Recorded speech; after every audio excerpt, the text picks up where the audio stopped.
아멘. 여러분 반갑습니다. 오늘 특별히 우리 그웨인이 또 미국에서 와서 얼굴 볼 수 있어서 너무 좋았고요. 또 특별히 우리 다카시가 갑작스럽게 아버님의 그 비보를 듣고 굉장히 당혹스러웠었을 텐데 잘 장례를 치르고 또 이 자리에 함께해서 너무 기쁩니다. 우리 모두가 함께 기도했었는데 다카시와 또 그의 가족 모두가 위로받고 또 하나님의 은혜가 함께 하기를 너무나 바랍니다. 오늘 저는 여러분과 함께 변화시키는 하나님에 대해서 이야기를 나누고 싶습니다. 올해 우리의 주제가 주님께 더 가까이죠. 우리가 가까이 가는 주님이 어떠한 분인지에 대해서 주중에 계속 우리는 말씀을 듣고 있습니다. 사실은 오늘 아낌없이 주시는 하나님에 대해서 나누고 싶었었는데 그 부분에 있어서 우리가 한번 생각해 봐야 할 것 중에 하나가 정말 예수님의 그 사랑과 은혜가 너무나 우리 삶에 강력하게 내렸기 때문에 하나님께서 우리를 사랑하셔서 그의 아들까지도 희생시키면서 정말 우리에게 죄를 용서하시고 하늘나라를 약속하시고 또 이 땅에서도 당신의 자녀로 살아갈 수 있는 큰 은혜를 베푸셨습니다. 요즘에 저는 마태복음을 다 보면서 예수님이 우리의 죄를 대신 지기 위해서 그 치루었던 그 과정을 다시 보면서 정말 쉽지 않은 시간이었구나 하는 것을 새삼 다시 강하게 느꼈습니다. 저는 어제 그 비염이 걸려가지고요. 비염 때문에 막 콧물이 막 수도꼭지처럼 막 눈물 나오고 나중에 눈물도 막 나오더라고요. 막 이제 머리도 아프고 어제 잠을 잘 못 잤어요. 와, 그래서 너무 쉽지 않아서 그냥 아침에 일어나자마자 타이레놀을 먹었더니 좀 머리는 아픈 게 막 좀 괜찮아졌는데 그래서 혹시나 해서 막 또 콧물이 막 나올까 봐 마스크를 썼는데 제가 그 콰이탐을 하고 나서 그 비염에 걸려서 고생하면서 제가 보면서 야, 정말 이 비염 하나 때문에 이렇게 고생하는데 이거를 참기도 힘들어서 하나님 좀 빨리 좀 나을 수 있도록 도와주세요 하면서 겸손하게 그분께 구하는 저의 모습을 보면서 예수님이 그 치루었던 우리를 대신 자신의 잘못이 아닌 우리를 사랑하시고 또 하나님의 뜻에 따라서 우리에게 새로운 삶을 주기 위해 그분이 희생하신 것을 생각할 땐 이루 말로 표현할 수가 없다는 생각을 하게 되었습니다. 참 아낌없이 주시는 그 하나님에 대해서 여러분들이 나중에 한번 묵상하시고 제가 또 나중에 한번 그 부분에 대해서 여러분과 진지하게 나누는 시간을 갖고 싶습니다. 근데 그 아낌없이 주시는 하나님께서 우리를 변화시키시는 하나님이기도 하시다는 거죠. 오늘 이 시간 우리는 나의 생각과 나의 정체성 또 우리가 그리스도인으로 산다는 게 무슨 의미인지에 대한 이해가 바뀌어야 갈 수 있어야 합니다. 때론 우리가 그리스도인으로 산다는 것이 예수님을 따라가는 제자의 삶이 무엇인지 생각하지 않고 살아갈 때 우리는 우리의 생각과 우리의 정체성 또 그리스도인으로 살아간다는 것을 생각하지 않고 그냥 어떤 룰에 의해서 어떤 문화에 의해서 어떤 전통에 의해서 살아가면서 우리의 속사람이 그대로 살아갈 때가 있다는 것입니다. 예수님의 희생은 하나님께서 세상을 자기와 화목하게 하시려고 죄에 대하여 단번에 심판하신 것입니다. 그 희생이 있었기 때문에 우리는 변화를 받아갈 수 있는 약속을 받은 것입니다. 고린도후서 5장 19절에 보면 저는 오늘 이 설교가 여러분의 삶의 가장 기초적인 부분에 있어서 새겨지기를 바라고 싶어요. 많은 경우 제가 이 설교를 준비하면서 형제 자매들과 이분 저를 포함해서 너무 쉽게 우리가 누구인지를 잃어버리고 우리의 죄에 젖어서 헤맬 때가 너무 많다는 거죠. 자, 같이 보도록 합시다. 곧 하나님께서 사람들의 죄가를 따지지 않으시고 화해의 말씀을 우리에게 맡겨 주심으로써 세상을 그리스도 안에서 자기와 화해하게 하신 것입니다. 아멘. 예수님께서 우리와 화해하죠. 죄를 해결하고 화해하실 수 있도록 예수님이 십자가에 못 박혀 돌아가셨다고 얘기하고 있습니다. 이 선하고 아름다운 정말 이 이야기는 단지 십자가에서 끝나지 않았다는 것을 우리는 알아야 합니다. 거기에서 끝난 예수님이 십자가에 매달려 돌아가신 걸로 끝나지 않고 우리 예수님은 3일 만에 죄와 죽음을 이기시고 부활하셔서 지금도 우리와 함께 하시고 아낌없이 우리에게 생명을 주시고자 하시는 분이 우리의 주님이라는 걸 이해해야 한다는 거죠. 그냥 먼 옛날에 있었던 이야기로 끝나는 것이 아니라 그분이 십자가에 못 박혀 돌아가시고 부활하셔서 정말 죄와 사망을 이기시고 이제 우리와 함께 하시면서 우리에게 영원한 생명을 주시고 계시다는 것입니다. 그럼에도 불구하고 우리는 참 재밌는 거는 예수님이 십자가에 돌아가셨고 부활하셨고 우리에게 생명을 주셨는데 우리 모든 각 사람은 죄와 여러 가지 어려움을 경험하면서 고통스러운 경험을 하게 된다는 겁니다. 좀 아이러니하지 않습니까? 우리가 새로운 제자가 되었는데 새로운 그리스도인이 되었는데도 불구하고 우리는 각자가 그 제자가 되었는데도 불구하고 이 세상의 유혹과 죄의 종류는 다르지만 그 죄로 인해서 고통스러운 경험을 가지고 있다는 거예요. 어제도 한 형제와 함께 시간을 보내면서 그가 제자가 되온 지 꽤 오랜 시간이 지났지만 계속 그의 삶에 죄로 인해서 고통스러워하는 모습을 저는 함께 보면서 안타까워했고 또 그를 돕고자 마음을 또 하나의 말씀을 나누는 시간을 좀 가졌습니다. 예수님이 나의 주님이라고 고백하고 세례를 통해 우리가 죄사함을 받고 성령의 선물을 받았음에도 불구하고 우리는 여전히 죄를 짓는 나 자신의 모습을 보게 된다는 거죠. 어쩌면 오늘 이 시간 예배를 드리는 가운데서도 자신의 죄를 보고 나서 내가 정말 예배를 드릴 수 있는 존재인가? 라고 갈등하는 사람이 있을지 모르겠습니다. 그래서 우리는 우리가 죄인이라 생각되고 그 죄책감과 무기력함이 우리를 지배할 때가 많다는 거죠. 우리는 구원받았고 의롭게 되었고 하나님과 화목하게 되었지만 여전히 죄인이라는 생각을 떼어버릴 수가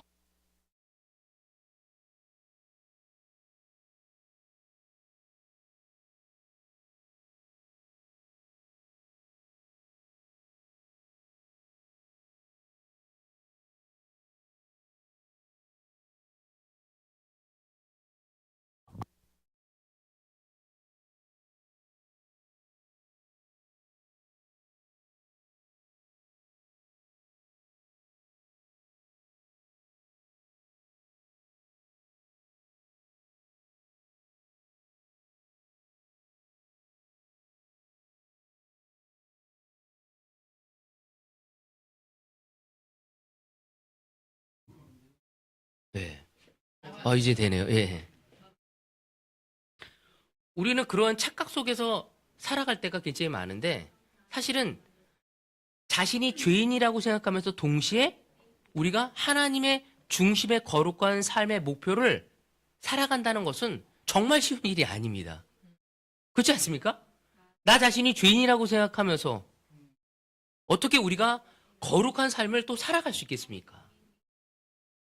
사실은 자신이 죄인이라고 생각하지만 사실은 우리는 죄로 인해 고통을 받고 있는 거죠. 우리 자신이 본질적으로 죄인이라는 가르침은 우리의 삶을 궁극적으로 실패와 좌절로 이끌 수밖에 없습니다. 그러니까 희망을 가져갈 수 없는 거예요. 나는 또 넘어질 텐데. 그래서 우리가 그런 얘기 하잖아. 회개해도 나 또 넘어질 텐데. 이거 의미가 있나? 그리고 어떤 사람들은 이런 얘기도 해요. 우리가 어려움을 경험할 때 서로 고백하고 마음을 나누는데 그것도 안 나누게 되는 게 뭐냐면 어차피 또 죽게 될 거고 내가 해결해야 하는 거 아니야? 이런 생각들을 굉장히 많은 형제 자매들이 가지고 있더라고요. 그건 뭐냐면 우리가 하나님의 놀라운 은혜와 자비와 사랑으로 구원을 받은 존재인데 그런 동시에 우리는 죄인이라는 죄책감과 좌절감 속에서 살아가고 있다는 것입니다. 많은 그리스도인들이 자신의 정체성을 잘못 이해하고 살아가고 있다는 거죠. 우리 가운데서도 사실 너무나 올드 크리스찬들이 많은데도 불구하고 극심한 좌절감에 빠져 있고 종교적이고 율법적인 기독교인으로 살아가는 사람이 많다는 것입니다. 어제도 인도자 미팅을 하면서 저희가 성역 공부 시리즈를 좀 바뀌었어요. 그래서 한참 하고 우리가 그 퍼스트 프린서플을 이제 30년 동안 넘게 사용해 왔는데 이거를 이제 새롭게 개정판이 나왔어요. 이게 이제 보스턴 교회에서 만든 거를 좀 번역했고 우리 교회에 맞게끔 한 건데 좀 그 내용이 있으면서 좀 바뀐 내용을 들으면서 여러분하고 나눌 시간이 있겠지만 그 안에서도 제가 느꼈던 게 뭐냐면 마음이 아팠던 건 뭐냐면 벌써 우리는 제자라면 무엇을 해야 할 건지에 대해서 율법에 굉장히 강하게 반응하는 모습들을 좀 보게 되었어요. 참 무엇을 하고 하지 말아야 할 것에 대해서 예민한 오히려 우리가 그리스도인에서의 정체성이 아닌 무엇을 하고 하지 말아야 할 종교적이고 율법적인 사람으로 가고 있는 모습을 보게 되어지면서 오늘 이 말씀이 우리에게 너무나 필요하다는 생각을 하게 됐습니다. 죄로 인해 좌절되고 낙담에 빠져 있지만 그 어떠한 형제 자매도 빠져 있다 할지라도 우리는 하나님의 자녀고 우리 안에 그리스도가 계시고 성령이 함께 있고 하나님의 능력과 은혜가 함께 있는데도 불구하고 우린 계속 슬퍼하고 두려워하고 실패로 얼룩진 인생을 살아가는 제자들의 모습을 우리 주변에서 또 우리의 삶에서 우리는 자주 보게 됩니다. 나는 단순히 자기가 우리가 이 제자 삶을 살아가면서 이러한 죄를 짓지 말아야겠다. 그리스도인의 삶은 그러한 것을 국한되어져서 살아가는 삶이 아니라는 거죠. 이런 죄를 나는 시기하지 말아야지. 나는 미워하지 말아야지. 나는 질투하지 말아야지. 난 세상적인 욕심을 가져가지 말아야지. 그러한 행동을 중단하는 것에 그치는 것이 그리스도인 삶이 아니라는 겁니다. 근데 많은 경우 형제 자매들하고 시간을 보내다 보면 그런 것들이 너무나 가득 차 있다는 모습을 보게 돼요. 오히려 우리는 그리스도 안에서 더 기쁜 삶.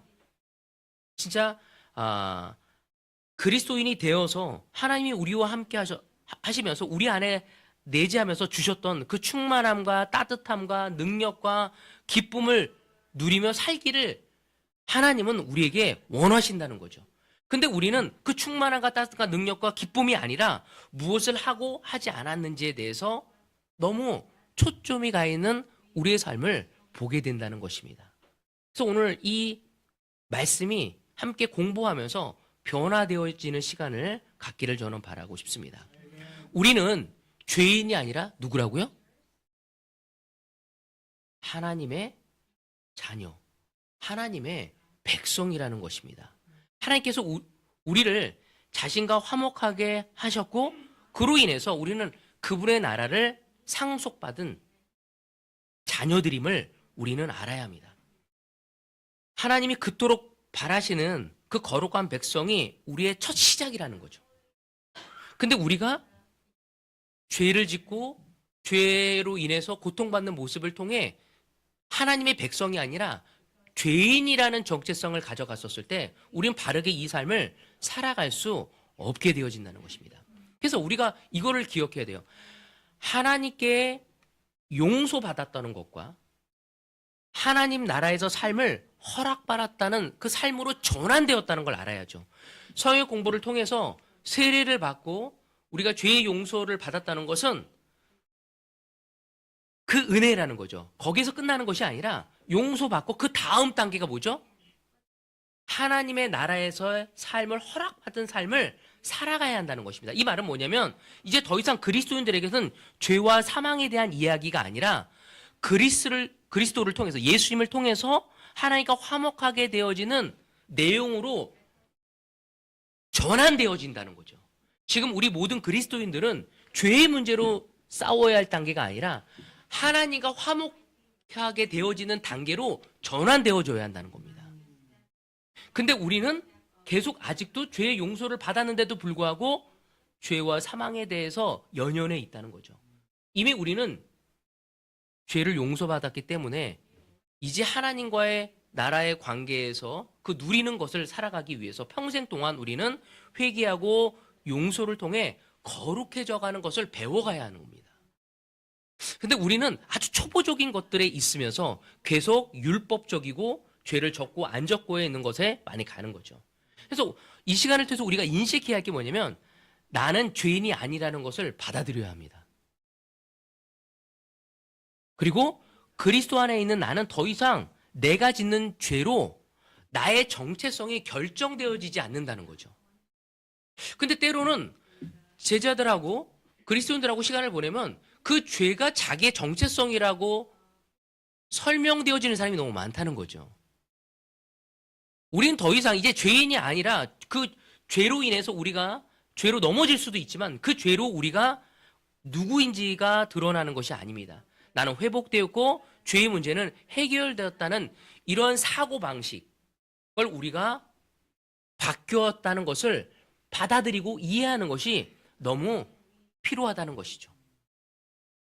예수님은 모든 사람이 죄의 용서를 받을 뿐만 아니라 죄가 갖는 능력 그 자체를 무너뜨렸다는 거죠. 그러니까 우리가 하나님 없이 죄를 졌다면 죄인인 동시에 죄의 능력이 우리에 살아 있습니다. 근데 우리가 예수님을 따르는 동시에 그분을 따라 결정하고 그분의 은혜가 우리에게 허락되었을 때 우리는 죄는 용서되었고 죄의 능력이 우리에게 미치지 않는다는 거죠. 죄는 질 수 있고 죄로 인해서 어려움을 당할 수는 있지만 우리가 변화되었다는 겁니다. 그래서 하나님이 우리에게 주신 것은 죄에 대한 죄책감만 해결해 주시는 것이 아니라 죄의 능력, 죄가 짓는 걸로 끝나는 게 아니라 죄의 능력이 있거든요. 그 능력을 제거해 주셨다는 것을 우리는 이해할 수 있어야 합니다. 자, 로마서 6장 6절에 보면 이런 말이 있습니다. 우리의 옛사람이 그리스도와 함께 십자가에 달려 죽은 것은 죄의 몸을 멸하여서 우리가 다시는 죄의 노예가 되지 않게 하려는 것임을 우리는 압니다. 우리는 죄의 사함을 받았을 뿐만 아니라 그리스도의 죽음과 부활에 동참하는 자가 되었다는 것입니다. 그래서 우리가 생각해야 할 때 만약 사고의 전환이 좀 필요하는데 오늘 이 말씀을 통해서 예수님처럼 살기 위해서 죄 짓지 않으려고 노력하는 삶이 아니라는 거예요. 그럼 우리의 삶은 뭐죠? 근데 많은 제자들의 삶은 그렇게 되잖아요. 죄 짓지 않으려는 삶을 노력해요. 넘어졌을 때 죄책감과 좌절감과 실망감과 불안감 속에 살아가고 있거든요. 근데 우리가 이해해야 할 게 뭐냐면 예수님이 우리 안에 들어오셨다는 거죠. 죄를 짓지 않기 위해 살아가는 것이 그리스도인의 제자의 삶이 아니라는 거죠. 무엇을 이해해야 하냐면 우리가 예수님이 주님으로 맞이했었을 때 예수님이 나의 주님이라는 고백을 했었을 때 그러면서 우리가 세례를 받습니다. 죄의 용서를 받고 성령을 선물로 우리가 받으면서 이제 그리스도가 내 안에서 살고 계시다는 것을 이해해야 한다는 거죠. 근데 우리는 그것을 이해하려고 하지 않고 무엇을 하고 하지 않은 거에 더 많이 포커스가 되어진다는 거죠. 그래서 신약 성서에 보면은 굉장히 많이 표현되어지는 것이 있습니다. 특별히 서신서 쪽에 뭐냐면 그리스도 안에서라는 말을 많이 쓰고 있어요. 그래서 이 성경에 보면은 예수님을 따르는 사람들과 예수님을 분리시키지 않았습니다. 여러분 그리스도인이란 뭐죠? 예, 예수님을 닮아가는 건데 그리스도인의 뜻은 예수님을 닮아가는 것 맞아요. 틀리지 않았습니다. 맞습니다. 근데 더 중요한 건 뭐냐면 그리스도가 그 안에 거한다는 것이에요. 우리가 앞에 있는 우리 이지연 자매가 그리스도인이잖아요. 그 말은 뭐죠? 맞아요. 그리스도가 예수님이 우리 지연 자매의 삶에 거하고 있다는 것을 의미하는 것입니다. 다시 말해서 우리는 용서받는 죄인이 아니라 뭐죠? 우리 용서받는 죄인이라고 생각할 때가 있는데 우리는 용서받는 죄인이 아니라 새로운 존재가 되어졌다는 거예요. 그래서 그 안에 예수님이 거하시고 성령이 거하고 그 다음에 영원한 생명을 지닌 존재로서 살아가는 새로운 존재가 되었음을 성경은 우리에게 계속 이야기하고 있어요. 자, 그 구절이 굉장히 많이 나오는데 제가 몇 가지만 잡아봤습니다. 하나님께서 이방 사람 가운데 나타난 이 비밀의 영광이 얼마나 풍성한지를 성도들에게 알리려고 하셨습니다. 이 비밀은 여러분 안에 계신 그리스도요 곧 영광의 소망입니다. 비밀의 영광이 누구라고요? 그리스도라고 얘기하고 있습니다.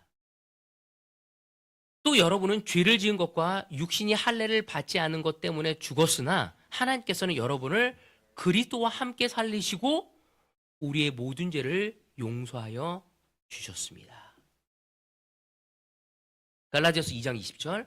나는 그리스도와 함께 십자가에 못 박혔습니다. 이제 살고 있는 것은 내가 아닙니다.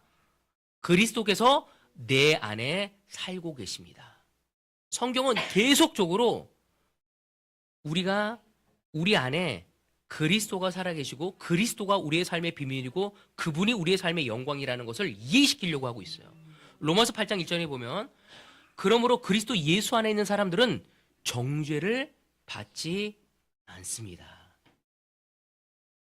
자, 고린도서 6장 9절에 보면 여러분의 몸은 그리스도 안에 계신 성령의 성전이라는 것을 알지 못하니 여러분은 여러분의 자신의 것이 아니라고. 우리는 이제 내 안에 그리스도가 있고 이제는 우리는 성전이 되었다고 얘기하고 있습니다. 로마서 8장 10절에 보면 그리스도께서 여러분 안에 살아계시면 여러분의 몸은 죄 때문에 죽은 것이지만 영은 의 때문에 생명을 얻습니다. 골로새 3장 3절 여러분은 이미 죽었고 여러분의 생명은 그리스도와 함께 하나님 안에 감춰져 있습니다. 우리가 그리스도인이 되면서 그리스도가 우리와 함께 사시면서 이제 우리는 이미 죽었고 여러분의 생명, 우리의 삶은 어디 안에 감춰져 있다고요? 그리스도와 함께 하나님 안에 감춰져 있다고. 그러니까 그리스도인들은 그리스도의 안에 있는 사람들이라고 표현을 계속적으로 하고 있어요. 그러니까 우리는 그리스도가 우리 안에 있다는 것을 이해하지 않으면 율법적으로 될 수밖에 없어요. 그래서 무엇을 하고 하지 않은 것에 예민해질 수밖에 없습니다. 우리는 완전히 다른 존재가 되어져. 성경은 그것을 일깨워주려고 무지 노력을 합니다. 우리가 서로 D타임을 갖는 이유는 뭐냐면 서로 죄에서 이겨나갈 수 있도록 힘을 주지만 그 힘이 무엇인지 우리 안에 그리스도가 있다는 것을 상기시켜 주려는 거죠. 우리는 예전의 죄인이 아니라 새로운 피조물이 되었다는 것을 이야기하려는 것입니다.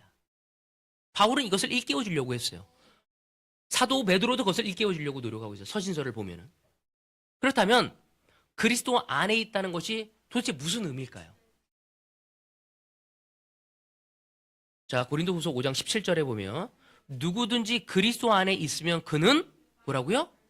새로운 피조물입니다. 옛 것은 지나갔습니다. 보십시오. 새 것이 되었습니다.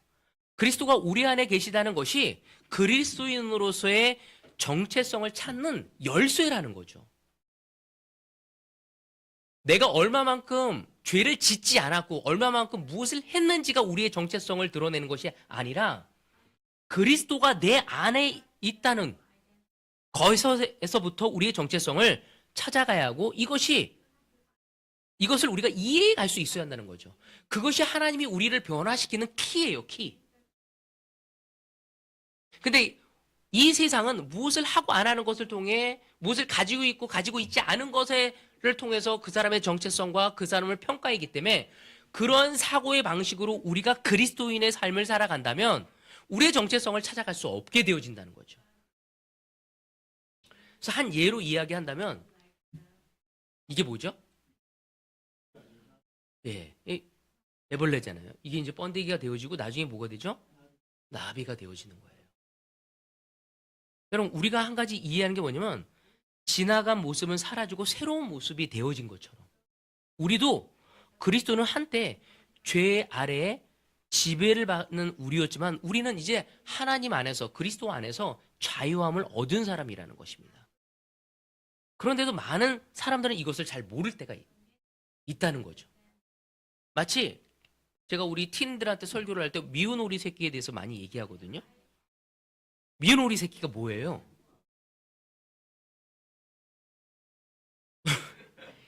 백조의 새끼인데 자기가 오리인 줄 알고 있어요. 그래서 오리처럼 꽥꽥거리지 못한 것에 대해서 오리처럼 생기지 못한 것에 대해서 열등의식을 느끼는 거죠. 근데 그는 존재 자체가 다른 존재였어요. 뭐였냐면 우아한 백조였어요. 오리하고는 차원이 다른 백조였다고요. 여러분, 우리가 하나님의 자녀로서 그리스도가 우리 안에 살고 있는데도 불구하고 우린 세상에 있으면서 또 내 죄에 넘어지는 모습을 보면서 우리는 그리스도인 동시에 죄인이라고 여겨지면서 우리의 정체성을 잃어버릴 때가 많다는 거죠. 그래서 많은 사람들이 이런 얘기를 해요. 나는 은혜로 구원받은 죄인에 불과해. 좀 이상하지 않습니까? 원래 죄인이었잖아요. 은혜로 구원받은 죄인이에요. 맞는 얘기인가요? 맞지 않거든요.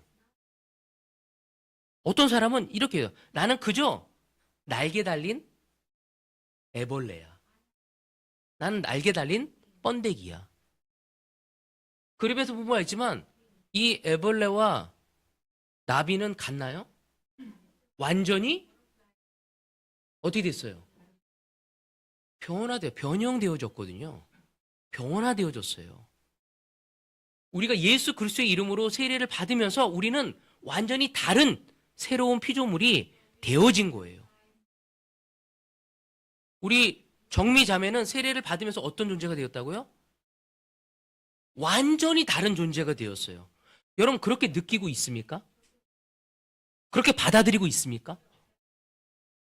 그것을 받아들이지 않는다면 우리는 계속 율법적으로 살아갈 거예요. 내가 무엇을 했고 무엇을 하지 않았고에 의해서 나의 정체성을 가져갈 수밖에 없습니다. 우리는 그분을 따르는 제자로서 하나님과 화목하게 되었고 더 이상 우리가 짓는 죄로 우리는 평가받지 않아요. 우리는 죄를 회개하고 그분과 가까워지는 관계에 은혜를 받은 사람들이거든요. 그 죄가 우리를 평가하지 않는다는 거죠. 우리는 완전히 새로운 존재인 피조물이 되어진 것입니다. 그거가 첫 번째, 하나님이 우리를 변화시키기 위한 이해를 우리가 가져가야 한다는 겁니다. 이제 번데기가 아니라 뭐라고요? 나비가 되어진 거예요, 우리는. 징그럽고 추한 모습의 번데기가 아니라 이제 우아한 자태를 갖고 날아다니는 나비가 되었습니다. 하나님의 자유함 속에서 살아가는 존재가 우리가 되었다는 것입니다. 여기에서 우리가 짚고 넘어갈 게 뭐냐면, 그런데 왜 우리는 여전히 죄와 씨름을 해야 할까요? 저도 제가 제 이해하는 게 뭐냐면, 세례받고 나서 3일째부터 제가 죄를 지기 시작하더라고요. 그래서 내가 되게 마음이 무거웠어. 왜 나비가 여전히 벌레처럼 행동하고 싶어 할까요? 우리는 우아한 나비잖아요.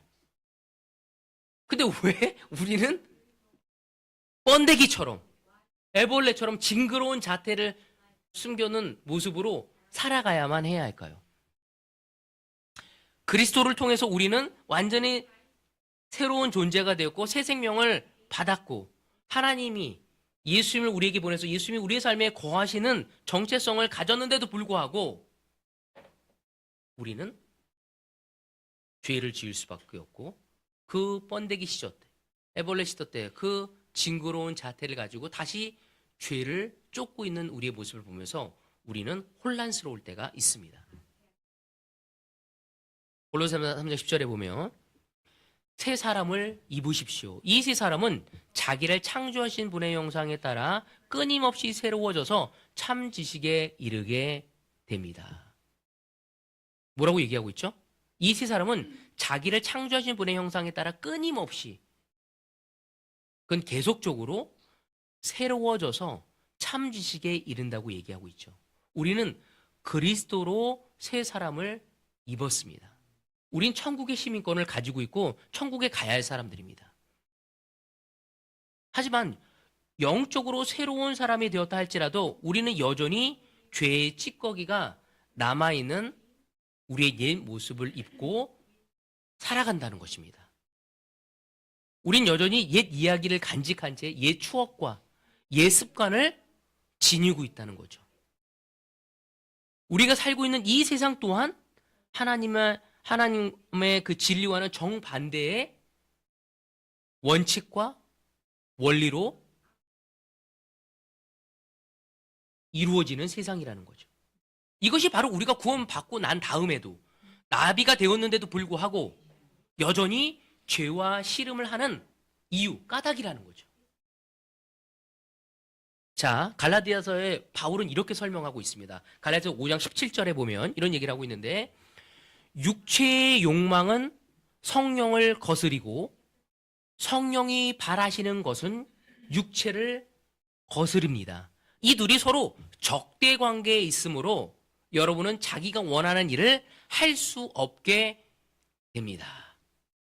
성경은 영과 육의 싸움이라고 말하고 있습니다. 그래서 여기에서 나오는 육체라는 그 헬라어 단어를 뭐냐면 살스라는 단어예요. 이거 뭐냐면 하나님을 떠난 삶을 지칭하는 거예요. 육체는요. 그러니까 하나님과 분리되어서 내 소견에 옳은 대로 살려고 할 때 드러나는 것이. 그러니까 하나님 없이 내 마음대로 살아갔을 때, 내가 주가 되어서 내가 내 뜻대로 살려고 했을 때 나타나는 게 살스라는 거죠. 육체라는 거죠. 바울은 이 갈라디아서를 형제 자매들한테 쓴 거예요. 믿지 않는 사람한테. 그들이 이미 나비가 되었고, 영적인 나비가 되었고, 번데기에서 애벌레에서 나와서 새로운 완전히 된 존재인데도 불구하고 너희들이 육체에 다시 빠질 수밖에 없는 거는, 너희들은 새로운 영을 받았지만 우리의 육체는 아직까지 옛 습관과 옛 추억에 젖어 있는 몸을, 육체를 가지고 있다는 거죠. 그래서 내 육체는 이거를 원하지만 내 영은 이거를 원한다고 바울은 로마서에서도 이야기를 해요. 갈라디아서에서도 이야기를 하고 있습니다. 그러니까 육체와 성령의 싸움은 세례를 받는다고 해서 끝나는 것이 아니에요. 엄밀하게 말하면 어쩌면 이 싸움은 바로 그때부터 시작되어지는, 더 치열한 싸움이 시작되어지는 것입니다. 제가 책을 보다가 존 칼빈이 이런 이야기를 했는데 되게 굉장히 큰 도움이 됐어요. 우리가 육체라는 이 감옥에 갇혀서 사는 동안 죄의 흔적은 항상 우리 안에 살고 있을 것이다.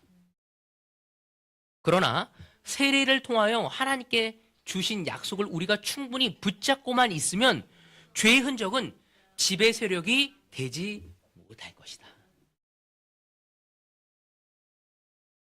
우리가 육체의 조정을 받을 필요는 없는 존재라는 거죠. 하지만 그리스도와 단절되어지면 어떻게 된다는 거죠? 육체의 필요와 욕구에 영향받기 쉬운 존재가 되어진다는 거죠. 우리가 그리스도인이고 새로운 피조물이지만 우린 새로운 영을 받은 사람으로서 하늘의 것을 추구하는 존재지만 우린 동시에 이 세상은 살스, 육체에 의해서 살아가는 사회이고 우리의 육체도 어떤 거죠? 세례를 받아도 똑같은 육체를 가지고 있는 거죠. 그래서 너무 쉽게 열받아지고 너무 쉽게 음란해지고 너무 쉽게 좌절하고 질투하고 열등감에 빠지는 존재라는 거죠. 근데 우리 안에 그리스도가 있다는 걸 알고 그리스도에게 계속 노출되어지면 우리는 어떻게 된다고요? 죄의 지배를 받지 않고 변화되어질 수 있다는 것을 이야기하고 있는 것입니다. 저는 이것이 굉장히 중요하다는 생각이 들었어요. 내가 무엇을 의롭게 살려고 하는 것이 아니라 내가 이미 새로운 존재고 그리스도가 내 안에 있고 그것을 인지하고 내가 그리스도에게 가까이 갔었을 때, 우리 주제가 주님께 더 가까이예요. 갔었을 때 충분히 그 삶을 이겨낼 수 있는 삶을 살아갈 수 있다고 이야기하는 거죠. 그러니까 거듭된 죄 안에 죄를 짓게 되었었을 때 우리는 왜 우리가 그렇게 되었는지 이해할 필요가 있어요. 이 세상은요, 죄를 짓는 것을 통해서 우리 안에 있는 욕구 불만을 채워가는 사회거든요. 그러니까 우리가 제자가 되기 전에 뭔가 욕구 불만, 욕구가 있어요. 필요가 있어. 결핍이 있어. 그때 우리는 죄를 통해서 그것을 채워가는 것에 익숙하다는 거죠. 우리 육체는 그 문화에 또 그런 어떤 메커니즘에 아주 익숙한 존재라는 거죠. 아무리 우리가 새로운 영이 있다 할지라도. 그래서 회개한 이후에도 짓는 죄를 생각했을 때 그거에 의해서 죄를 짓게 되어질 때가 있다는 것입니다. 저를 생각할 때도 그런 것 같아요. 너무 갑작스럽게 나한테 갑자기 누가 막 버럭 화가 났었을 때, 아, 그럴 수도 있지. 그리스도의 눈으로 저 친구 참 불쌍하구나. 이렇게 가야 하는데 누가 나한테 화나면 저도 막 화낼 때가 있거든요. 그게 뭐냐면 내 육체의 반응이 빠르다는 거죠. 근데 그런 시간을 보내고 나서 내가 기도에 있었을 때, 아, 내가 이렇게 하면 안 되지. 내 안에 그리스도가 있지. 그리고 그리스도가 원하는 게 뭐지? 하나님께 기도해서 하나님 그런 힘을 달라고 했었을 때 그걸 바르게 해석하게 되어지고 바른 모습을 가져가게 되어진다는 것입니다. 그러니까 우리가 육체를 가지고 있는 이상 그 쌀스를 벗어날 수 없는 존재라는 것을 인지하는 것이 필요해요. 근데 사탄은 우리가 육체를 가지고 있는 것을 통해 마치 예전과 똑같은 존재인 것처럼 우리를 현혹시키고 이해시키고 잘못된 정체성을 가져가게 만들려고 하는 것이 우리가 변화될 수 없는 걸로 만든다는 거죠. 그러니까 우리가 죄에서 자신을 지키려면 먼저 죄의 흔적이 여전히 남아있다는 것을 인정해야 한다는 거죠. 그러니까 내가 제자가 되어서 난 죄짓지 않을 것, 이건 아니라는 거죠. 우리는 쌀스를 그대로 갖고 있으니까. 그러니까 제자가 되었을 때 그리스도인이 있을 때 죄의 면역이 생겼다고 우리는 생각하거든요. 근데 그렇지 않아요. 그리스도의 영이 그를 누르고 있을 뿐이에요. 마치 그거거든요. 가끔 여러분 그 피곤하면 입에 여기 막 뽀드락지 막 나잖아요. 근데 내가 물어봤더니 이게 바이러스라고 하더라고요. 그래서 이게 왜 나냐고 내가 물어봤더니 그 서울대 분자생물학과 어떤 그 자매가 저한테 그거 여기 이거 뽀드락지 난 거 성병이에요 그러더라고. 그리고 내가 너무너무 당혹스러웠고 아니 이게 무슨 성병이야? 내가 그랬는데 그게 온몸 우리 안에는 그 성병 바이러스가 있대요. 갖고 우리의 면역력이 강해지면 누르고 있대요. 그러다가 우리의 몸이 약해지면 그게 나오는 거야. 마찬가지로 우리의 죄성, 우리의 악한 본성은 우리 육체는 그대로 가지고 있잖아요. 게으른 거 좋아하고 그리고 편한 거 좋아하고 나에게 이익이 되는 거 좋아하고 그렇지 않아요? 그런 죄성이 우리 안에 있거든요. 근데 우리가 그리스도와 함께 있었을 때 눌려져 있거든요. 육체는 우리가 가지고 있는 거니까. 그래서 하나님하고 멀어졌을 때 그러한 옳지 않은 죄의 바이러스가 나와서 우리를 지배하게 되어지는 겁니다. 그러니까 죄의 유혹이 우리를 넘어뜨리지 못하도록 하는 최선의 방법이 뭘까요? 맞아요. 그분 안에 거하면서 그분에게 매달리는 거예요. 죄를 짓지 않으려고 싸우려는 게 아니라 바뀌었다는 거죠. 우리는 불교처럼 나를 억누르려는 존재가 아니라는 거죠. 내가 그 죄를 짓지 않으려고 돌을 닦는 사람이 아니라 그분이 내 안에 거시다는 것을 인지하고 그분께 매달리는 것이 우리가 죄에서 나올 수 있는 거라는 것입니다. 이것이 새로운 존재고 새로운 피조물이고 새로운 방식으로 살아가는 것이라는 것을 알아야 하는 거죠. 요한복음 15장 4절에서 5절에 보면 이런 얘기를 하고 있습니다. 그래서 예수님이 이런 얘기예요. 내 안에 머물러 있어라. 그리하면 나도 너희 안에 머물러 있겠다. 가지가 포도나무에 붙어 있지 아니하면 스스로 열매를 맺을 수 없는 것 같이 너희도 내 안에 머물러 있지 아니면 열매를 맺을 수 없다. 나는 포도나무요 너희는 가지다. 사람이 내 안에 머물러 있고 내가 그 안에 머물러 있으면 그는 많은 열매를 맺는다. 너희는 나를 떠나서는 아무것도 할 수 없다. 예수님이 뭐라고요? 포도나무고 우리는 뭐라고요? 가지라고요. 예수님은 우리가 사랑과 기쁨과 평화와 인내와 선함에 대한 열매를 맺을 수 있는 생명의 근원이시다는 걸 우리가 알아야 한다는 겁니다. 포도나무에서 가지가 잘려나면 아무런 열매를 맺을 수 없다고 성경은 우리에게 얘기하고 있습니다. 나뭇가지 자체에 열매를 생산할 수 있는 능력이 없기 때문이죠. 우리 자신의 노력으로 참된 그리스도의 삶을 살아갈 수 없다는 것입니다. 예수님이 우리 안에 거하지 않는다면, 예수님이 우리하고 멀어지다면 우리는 아무것도 할 수 없다는 겁니다. 갈라디아서 2장 20절. 나는 그리스도와 함께 십자가에 못 박혔습니다. 이제 살고 있는 것은 내가 아닙니다. 그리스도께서 내 안에서 살고 계십니다. 내가 지금 육신 안에서 살고 있는 삶은 나를 사랑하셔서 나를 위하여 자기 몸을 내어주신 하나님의 아들을 믿는 믿음 안에서 살아가는 것입니다. 바울과 예수님은 똑같은 얘기를 계속 얘기하고 있습니다.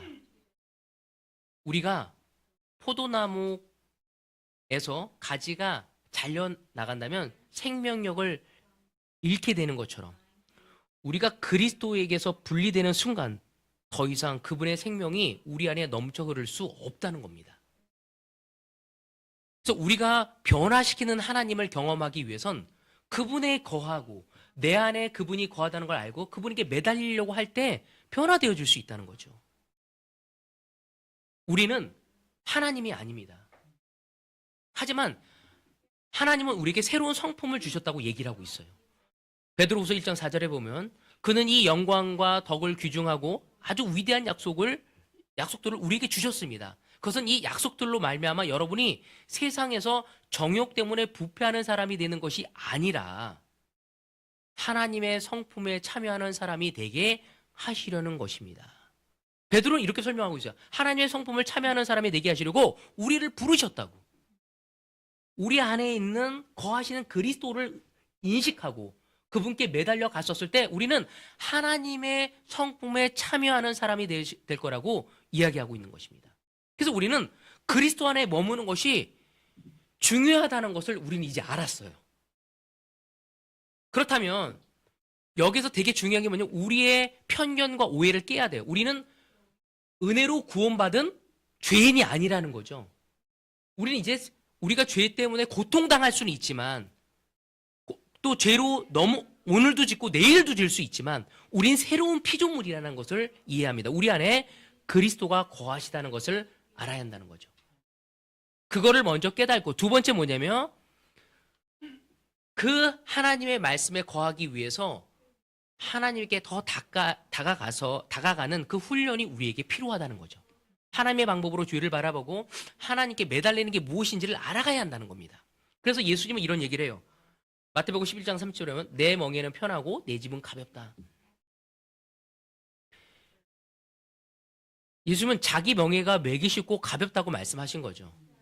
그러니까 우리의 힘으로 주님의 방식을 결코 따라갈 수 없다는 것을 바울도 얘기하고 있고 예수님도 얘기하고 있는 거예요. 근데 우리는 세상적인 방법으로 이 그리스도인의 삶을 살아가려고 하고 있다는 거죠. 율법 안에서가 아니라 그리스도 안에서의 정체성을 찾아가야 한다는 거죠. 율법 안에서는 뭐냐면 무엇을 하고 하지 않았고 무엇을 얻고 무엇을 얻지 않은 것에 의해서 정체성을 갖는 것이 아니라 내 안에 그리스도가 있다는 것을 인식하는 것에서부터 시작되어져야 합니다. 율법을 잘 지켜서 무엇을 한 것을 통해 자유로움을 겪을 수 없다는 것입니다. 그렇지만 그리스도 안에 살 때 우린 자유로움을 가져갈 수 있다는 거죠. 그래서 로마서에 보면은 바울은 이런 얘기를 합니다. 로마서 5장 끝부분과 6장 첫 부분에 보면 뭐냐면 죄가 늘어난 곳에 은혜가 풍성했다고요. 그렇다면 우리가 계속 은혜가 풍성하게 죄를 지어야겠습니까? 결코 그렇지 않습니다라고 바울이 설명하는 모습을 우리는 볼 수 있습니다. 바울이 얘기한 게 뭐였어요 그때?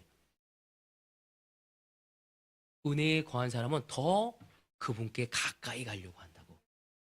죄를 보고 그 죄를 짓지 않게 싸우려는 사람이 되는 게 아니라 뭐가 된다고요? 그리스도께 더 가까이 가려는 사람이 되어지려 한다.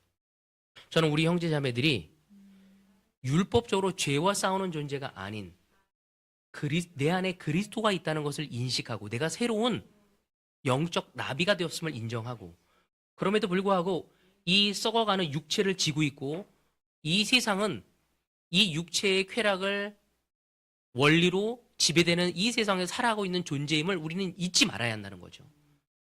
그래서 그 죄가 우리의 영적인 존재를 묻혀버리게 하려고 하고 있다는 거죠.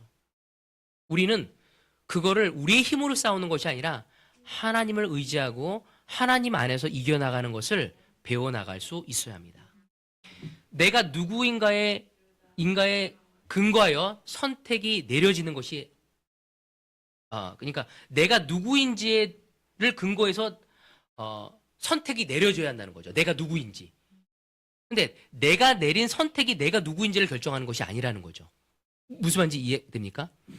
내가 누구인지에 근거로 해서 내가 선택하는 삶은 그리스도인 삶이 될 수 있어요. 근데 율법적인 사람은 뭐냐면 내가 내린 선택을 통해서 내가 누구인지를 결정하는 사람이라는 거죠. 그런 사람은 쉽게 교만해지고 쉽게 좌절되어질 수밖에 없다는 것입니다. 진정한 정체성을 깨닫는 것이 거룩한 길, 그리스도인의 길을 올바로 갈 수 있고 변화되어질 수 있다는 거죠. 그러니까 내 안에 그리스도가 있다면 우리는 하나님의 것으로 가득 채워야 할 것이 우리가 되어야 합니다. 무엇을 하느냐가 아니라 우리가 누구인가가 영광을 돌릴 수 있다는 그 키를 여러분 놓치지 말아주기를 부탁드리고 싶습니다. 자, 마지막 구절입니다. 12장 9절. 주님께서는 내게 이렇게 말씀하셨습니다. 내 은혜가 내게 족하다. 내 능력은 약한 데서 완전하게 된다. 그러므로 그리스도의 능력이 내게 머무르게 하기 위하여 나는 더욱더 기쁜 마음으로 내 약점들을 자랑하려고 합니다. 우리는 이 세상 하나님에게 새로운 영을 받았고 그리스도가 내 안에 거하지만 내 겉모습은 너무나 연약하고 깨어지기 쉬운 존재라는 것을 알아야 한다는 거죠. 근데 성경은 우리가 연약하고 깨우기 쉬운 상태였을 때 그리스도가 우리 안에서 더욱 빛난다고 얘기하고 있어요. 그건 뭐냐면 내 약점, 나의 미숙한 부분, 또 나의 어떤 부족한 이 모든 부분들이 하나님께 갈 때 더 영광을 받을 수 있다는 거죠. 그래서 성경에 보면은 우리는 기드온을 되게 놀랍게 봅니다. 왜? 그는 비겁한 사람이었잖아요. 근데 하나님이 그와 함께 한다는 걸 믿고 나갈 때 어떻게 되죠? 정말 용기 있는 자로 바뀌어지게 됩니다. 베드로와 12명의 제자를 생각했을 때 그들은 진짜 보잘것없는 평범한 사람들이었어요. 그렇지만 인류를 바꿀 수 있는 놀라운 영향력을 갖게 된 존재들입니다. 왜? 그들은 계속 약했지만 하나님을 의지하고 그들 안에 그리스도가 있다는 걸 믿고 그분께 매달리면서 놀라운 영향력을 줌을 보면서 우리는 감동을 받게 되어지는 거죠. 성경은 우리가 누구인지, 누구를 소유하고 있는지를 가르쳐 줌으로써 그리스도의 삶, 제자의 삶에 접근하기를 원하고 있다는 겁니다. 무엇을 하고 하지 않았고 어떤 문화를 가지고 있고 갖지 않은 것을 통해 존재의 가치를 느끼는 것이 아니라 내 안에 누구를 소유했는지를 통해서 우리의 영적인 삶을 접근하길 원하고 그 정체성을 바로 가져왔을 때 우리는 거기에 걸맞는 삶을 살아가려고 성경은 우리에게 이야기를 하고 있습니다. 하나님이 아브라함과 함께 하면서 그의 이름을 아브라함으로 바뀌게 되죠. 사울이 하나님과 함께하면서 바울이라는 이름을 바뀌게 됩니다. 우리도 그렇게 바뀌지 않습니까? 우린 죄인에서 뭐로 바뀌었죠? 성도로 바뀌었습니다. 우리는 홀로 외로움에 빠졌던 살았던 우리였지만 그리스도와 우리가 함께 거시면서 우리는 더 이상 외롭지 않은 존재가 되어진 것입니다. 하나님은 깨진 것을 은혜로 우리를 새롭게 빚어내셨고 완전히 다른 새로운 존재로 우리를 만드셨던 거죠. 마지막 이 그림인데 이거 왜 안 가죠? 자, 차영택 형제, 네. 이게 뭔지 아세요? 예, 킨즈키라고 일본에서 아주 유명한 도자기거든요. 근데 이게 똑같은 도자기지만 더 비싸더라고요.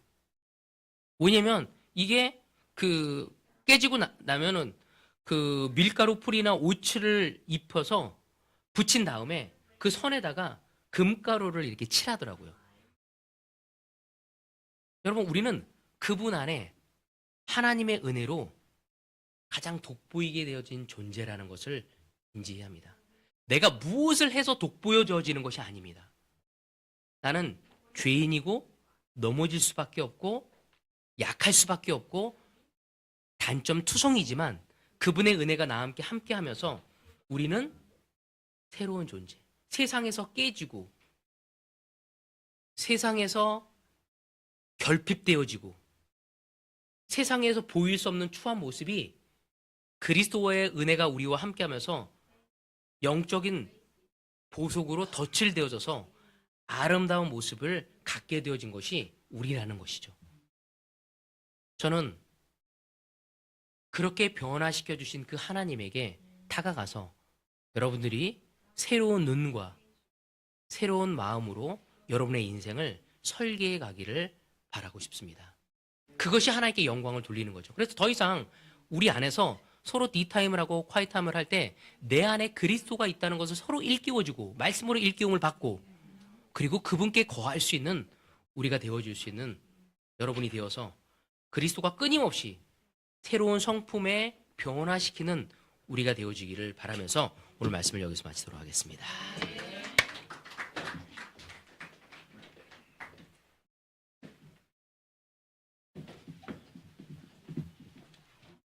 자, 성찬. 우리가 성찬을 또 해야죠.